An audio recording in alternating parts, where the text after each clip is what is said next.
Good evening. My name is Lamin Jai. This is News Review. Thank you for being there. Coming up on the show today, Minister of Basic and Secondary Education holds a press conference regarding this year's Grade 9 results. President Barrow holds meeting at Bova Zone as part of his Meet the People tour. Young Female Farmers Association have invited Mayor Rohilo to their annual general meeting. So the submission of the report of the TRRC has failed to proceed. The Director of Communications at the TRRC, ESSA, JALLOW, will be my guest today. This and more. Let's see first the newspapers. I will begin with the Standard newspaper reporting on UDP leader Dabo apologizing. They are saying Dabo apologizes over Jobate affair. The leader of the United Democratic Party has apologized for an error of judgment to accord former Justice Minister Babadindin Jobate the honor of speaking on a UDP stage. The incident, which happened at the party's Saruja rally, was widely condemned by Gambians since Mr. Jobate has been accused of torture during former President Yahya Jammeh's era. Another story on the Standard is saying 8 inmates remand prisoners escape, saying prison authorities have launched a manhunt for 8 inmates from the remand wing of the State Central Prison's Mile 2, who reportedly escaped Tuesday night. The men were believed to have made their way out after cutting the metal ventilation wall of the cells in the early hours of Wednesday morning there.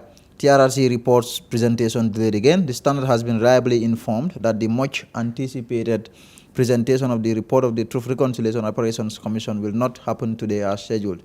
Well, they were going to submit the report today, the 30th of September, but that has been delayed. It has been cancelled. I will be speaking to Mr. S.R. Jallow of the TRRC a little later. Now we will look at the Point newspaper. The Point is reported that Wellingala Alcalo decries water shortage as Barrow's tour continues. As President Adama Barrow's Meet the People tour is in the final stage, the Alcalo of Wellingala has decried the lack of water in their community as among the top issues affecting inhabitants of the area, saying sometimes you have to wait for 4 hours or even more before one gets water. Another story there is saying Gambia urges UN to end embargo on Cuba. The Vice President, Dr. Aissatou Touré, in her address at the UN General Assembly, emphasized that the Gambia believes in friendly relations between states as the bedrock of international solidarity and cooperation. In this regard, VP Touré called on the United States to end the embargo against Cuba and pursue meaningful cooperation with its government and people, saying, let the embargo be a relic of history. Yes, that will be all for the newspapers. We'll be right back.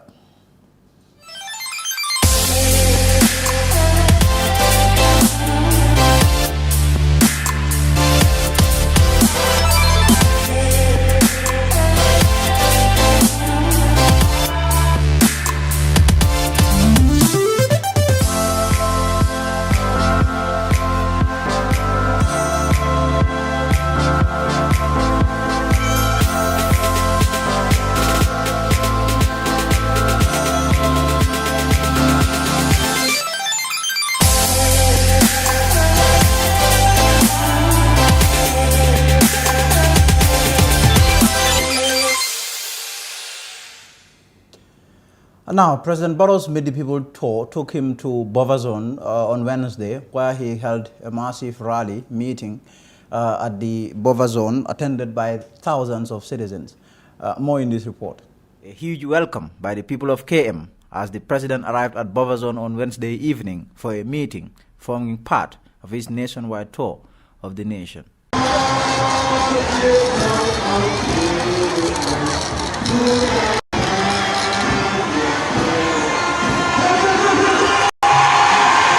The president cast his mind back to last week when he returned to Banjul from the countryside. He thanked the people of KM and West Coast for the welcome. But you see KMC and in West Coast see tentu. Why tundi birkama the West Coast atuna wifi ganefing municipality bangle. Na banko bele yai. Ngir rew mi yeb lañ wor. Banko bele fundi da ñaan. Rew mi yeb kar ñoo gëna. Yem bendu na dalil warta. Ñoo tersu ko be pare tam ndaje yi rek. kabin mina on Thursday. waaye keroog alxames bi maa dugg si West Coast ni KMC mbendu. commencé ko kàllaaji West Coast ba KMC In the history of my politics, nene also. ci taarixi politique am mosul koo gis. The president said he is committed to bringing greater development to both KM and West Coast. Safo KMC ngole ko. te maa ngi wax waa KMC ne Na projet ko menke Banjul. suñ projet bi def Banjul ci wàllu yoon yi Projet ko yimba kelale KMC and West Coast. su neexee yàlla liggéey yooyu dinañ ko def yoon yi fii KMC ak tuni West Coast. Nga fero sorole. am nañ pexe bi Nga londo sorole. am nañ xam-xam bi Andu nga la support France sorole. am nañ dimbal bi Oto doko ni KMC ngole pare. kon liggéey boobu na waa KMC pare. Mba fola le ko after 2021 election. maa ngi leen a xamal ne élection bi su passé décembre President Barrow dina la KMC. président Barrow dina dugg sa liggéey yooyu KMC. Mina janne nga doku bal ki jang. su ko fekk ñu defale liggéey. Dunia kono mon la capital be ñaami. naam Dunia kono mon la capital be ñaami. ngir bi fi mu nekk nit ñi seen place ni mu mel Aduna bi sen capital yi ñu mel. seen capital yi ni mu mel. La fitale Gambia fa na capital o yeke wonya. dama bëgg a rek Gambia itam suñ capital yi mel noonu. The president's tour has now entered the final day with a meeting in Banjul on Thursday.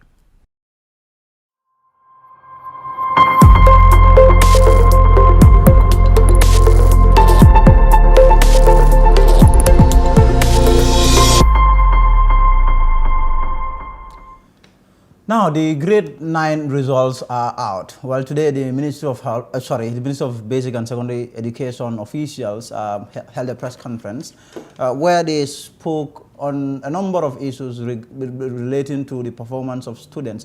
But also, the ministry is speaking out regarding some schools, some public schools actually levying fees on students. Here to share with you and with the general public the results, the Gabeki results of 2021. And the reason for this is there are a lot of speculations out there following the release of the Gabeki results by WEG. Although I'm not a Facebook person, but I've been reliably informed that a lot of aggregates have been given in the Facebook. And for that reason, it is important that as a sector, we come here and tell you the reality, rather than having all kinds of information in the social media. But that will be done later after my statement. I want to first start by making some policy statements. One of them relates to school operations in the country. By law, the Ministry of Basic and Secondary Education is mandated to provide education to children between from ECD to senior secondary. And there are guidelines in the provisions of that educational services. However, it has been brought to our notice that there are public schools that levy some charges to students. And for that reason, we want to say to the general public that in the Gambia, there are no fees for any student attending a public school in this country. And when we say public school in the Gambia, we refer to all subvented, grant-aided, recognized madrasas, schools across the length and breadth of this country. And if you would want to have examples of those schools, it would include perhaps LK Latrikunda in German, German here, Latrikunda German. It also includes St. Teresa's in Carnifing. It also includes Newstrat in Bundum. And it also includes Charles Joe. Just to give you an example of what we refer to as public schools.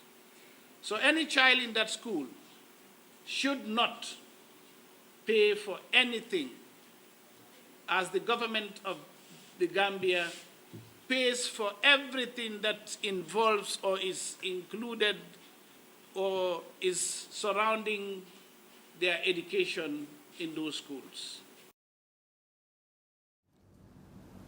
Now, Young Female Farmers Association have held their annual general meeting inviting Rohi Maliklo, that's the mayor of Banjul, as guest speaker. The Young Female Farmers Association used the extraordinary annual general meeting to discuss their activities, challenges, and how to find solutions to these challenges. LC Amy Williams is the president of the association. The Young Female Farmers Association was established 14 May 2020. Since then, we have been having weekly meetings and now monthly meetings to discuss and chart the way forward. In this respect, we have opened social media outlets, created website, opened a bank account, and our monthly contribution scheme for our members. The outbreak of the COVID-19 pandemic, according to the YFFA top official, has affected their plans. Our main challenges are as follows. The advent of COVID-19, which caused the delay of everything we had planned to do. Thus, the postponement of the implementation of our 5 years activity plan from 2021 to 2022. Office space. We still do not have office space. Having to look for places to have our meetings can be tedious most of the time. Limited financial and other resources which prevents us to implement planned activities so far. We are relying on our meager resources to do what we have achieved to this point. Mayor Rohilo was invited to the meeting to speak on women empowerment and women leadership in agriculture. Gender equality and the empowerment of women is a very crucial pillar in the attainment of the Sustainable Development Goals and our national development plans. As we gather here in this meeting, we must remember that women are not only affected, perhaps more so, by issues ranging from economic crisis, climate change, and violence. They also possess ideas and leadership to solve them. The meeting was held at the Kanifi Municipal Council, attended by officials of the association as well as KMC.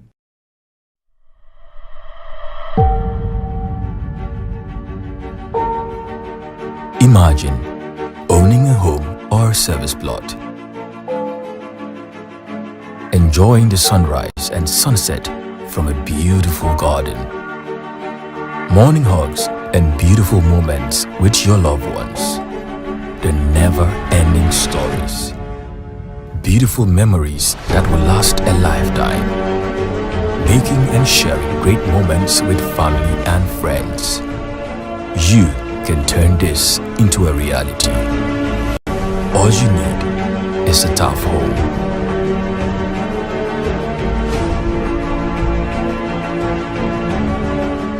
Very well, welcome back. So the TRRC was supposed to present its final report to President Adama Barrow today, but there's been a delay once more. Well, in July, the commission was expected or supposed to submit the report and then pushed it to September 30th. Today is the September 30th, and today's date also has been abandoned. Mr. ESSA JALLOW is the communications director at the TRRC. He joins me now. Mr. JALLOW, thank you for coming. You're welcome, thanks. First of all, why this latest delay? The work isn't finished. And because it is not finished, government cannot accept anything less than the number of reports or volumes that we're supposed to be giving them. We're supposed to be giving the main report plus 16 other reports that are the thematic ones. And out of the 16, 4 still remain to be completed. And this is why government wanted all of it to be ready before we can submit, and that's the issue. You set a new date and said you were going to finish with the report. You have not been able to meet the deadline. What is causing these delays? This is the second time. Yeah, we can't blame anybody for that. The job is massive in terms of writing a report, particularly if they have some legal implications. Things need to be checked and rechecked until we think it is okay before we send it out there. It is not just to write a report for the sake of writing, but the report needs to be reflective of the investigations and the findings and then recommendations that the Commission have agreed on, all commission members have agreed on. So what happens is there's a lot of stages that the report goes through, and if something actually comes up, that means that report has to be looked at, and the implications on other reports also have to be looked at, and this is getting a bit more tedious, and this is why it is being delayed. Do you have capacity problems at all at the commission? It is not a capacity problem. It is a matter of putting all of these things and then some other people raising questions, rightly so. If a commission member thinks that one thing should have been included or not included, that commission member would have to raise that, and that things to be debated. If something the decision has to be changed, then it has to come back, and that has to be looked at whether it is in line with other decisions that have been made. If it is not in line, that means all those decisions have to be looked at again.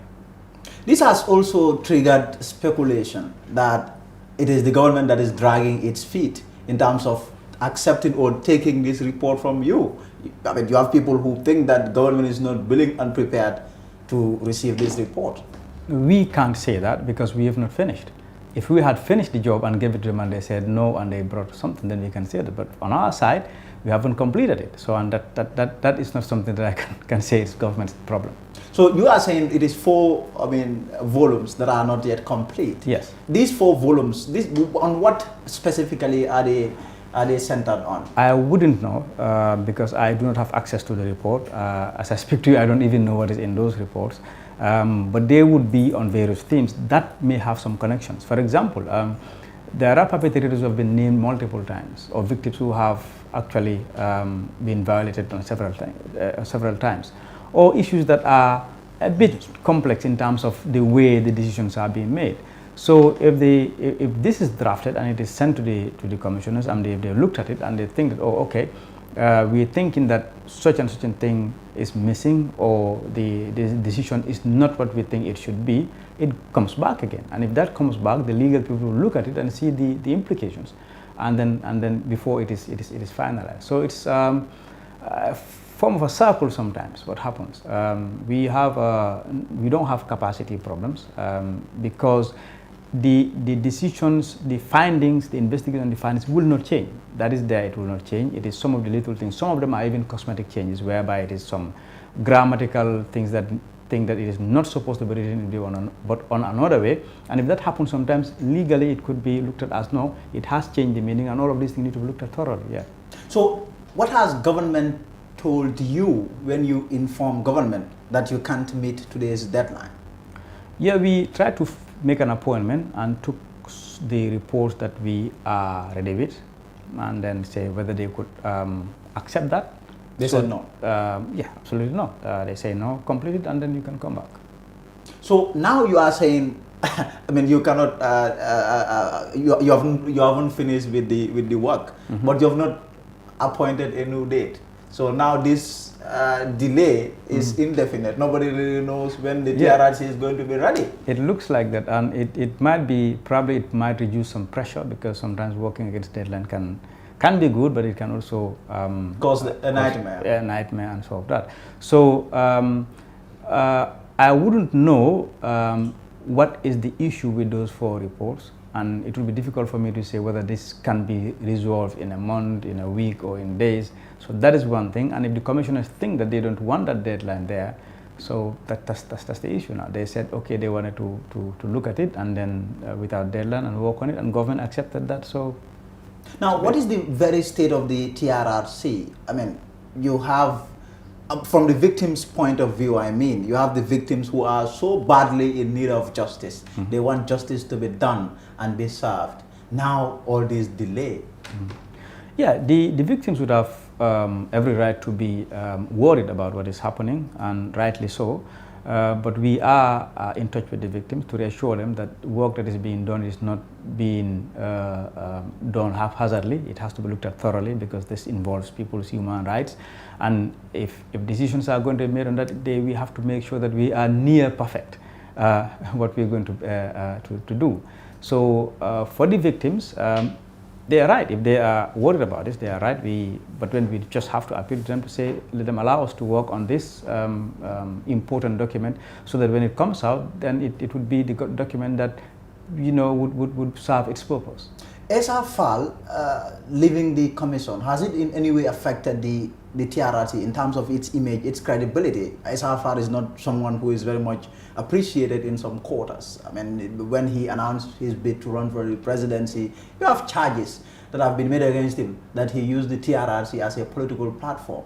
And you have people in certain quarters who do not really trust the TRRC. Well, there's nothing I can do or say about people who don't trust the TRRC or who think that SFR shouldn't run for president. That is not in my domain, and that is the right of everybody to think like that. But his departure, he actually said that he had completed what he's supposed to do. But was that the case? Was it true? I wouldn't know, because that is not my job. That is not my job. I wouldn't know that. I wouldn't know that. But if he didn't finish his job, that means there's a job to be done, isn't it? Yes. Then if there's a job to be done, then that means somebody has to be appointed. But no one has been appointed, isn't it? So, well, I wouldn't know that because I don't know his TOR. And then the commission did not come out and say that he hasn't finished his job and left like that. So that is not something that I would say definitely he didn't finish his job. So now, in terms of the timing of the submission of the report of the TRRC too, this we don't really know whether this will come. You will submit your report even before the election is just what, 64 or so days to go, and the TRRC has not finished its work. We really don't know whether you are going to submit this report before the election. But would it even matter, even if you submit it at that time? Because it would appear that all focus now, as things stand, is on the election. Yeah, whether the report matters to government or not, that is not our call. Our job is to investigate and make findings and recommendations and give it to government. What government does with that report doesn't actually matter to us. It is unfortunate that it is around this period, and whatever happens, it has to be discussed politically. It has to be looked at in all those directions, because that is what we are in. That is in the era in which we are. So, but then for us, what matters is the job is being done, and if it is not done properly, we will have to make sure we do it to the best of our ability so that we can give it to whoever we're supposed to give it. If it is beyond the elections, well, probably the new president will have it, whoever he is. And I've also seen some people claiming that you sent two of your commissioners or your officials to State House. Is this true? I'm not aware of that. Sending the commissioners to State House for what? Yesterday to meet the president. I've seen people writing about that. I think they were speaking in the context of the delay of the report. I don't know. I am not aware of any commissioner going to the TRRC officially to talk about the report. Probably commissioners have been there on their own accord. I don't know.